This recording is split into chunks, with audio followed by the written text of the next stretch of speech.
sasama bukas para makita mo kung paano. Saan kayo pupunta?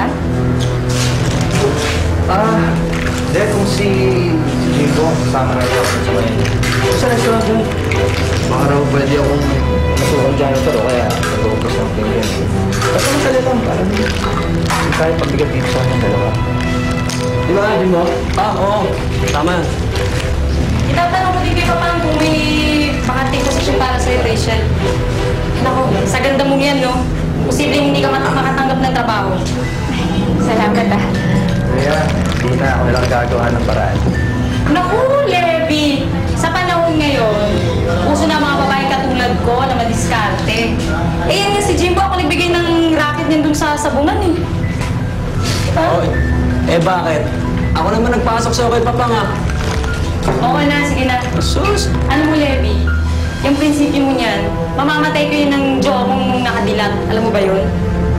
Dito sa Maynila, tanging kakampi mo lang ay ang sarili mo. Tanda mo yan. Ay, Jimbo! Jimbo, halika dito. Magdigib ka nga ng tubig. Wala ng tubig. Oh, ito. Bilis! Lang, di pa ka natutunawan eh. Tingnan mo ito, Levi. Anong kasya sa'yo? Okay na yan.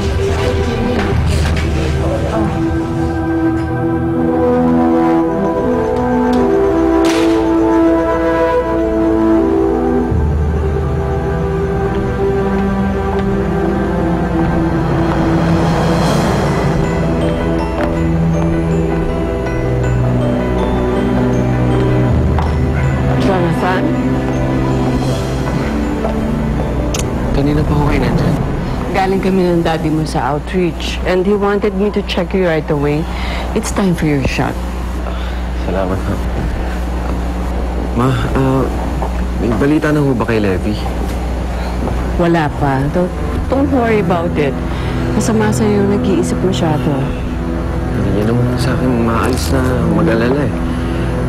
Naging mabuting tauhan po sa atin si Levi. Alam mo, anak, you will meet a lot of people who will call themselves your friends. But at the end of the day, they're just your friends. Samantalang ang pamilya mo, kahit na ipagtabuyan mo, hindi ka nila iiwan. Naintindihan mo ba ako?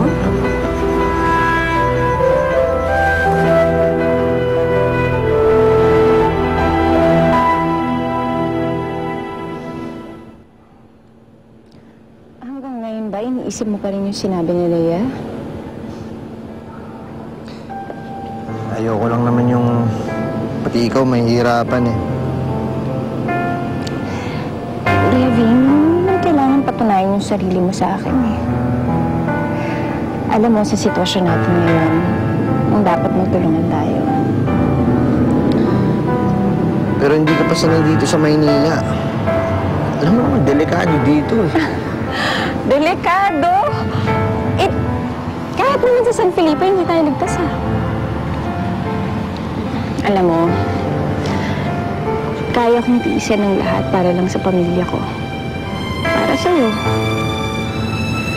Eh, hindi naman ako papayag na nakatunganga lang ako habang nagtatrabaho ka para buhayin ako. O sige, basta ikaw yung ipangako mo sa akin. Pag nakahanap na ako ng malaki-laking pera at maayos na tayo, titigil ka na sa pagtatrabaho mo. Sabi mo yan, ha? Siyempre gusto ko, bahay ka na lang. Nag-aalaga ka na lang ng mga maliliit at makukulit na Levi. Mga maliliit at bakit? Ilan na gusto mong Levi? 4? 5? 6 siguro. Marami talaga. Kaya Hindi niya karami, ha? simulan na natin ngayon.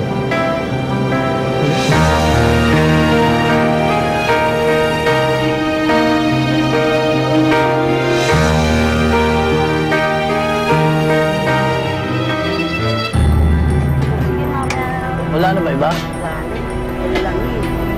Wala na, ilagay ka kayo. Oo.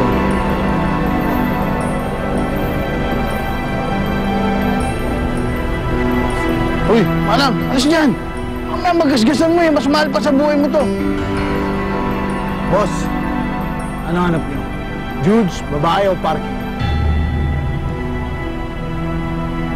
Ito, kilala mo? Opo, boss. Sigurado ka? Oo, boss. Kilala ko yan.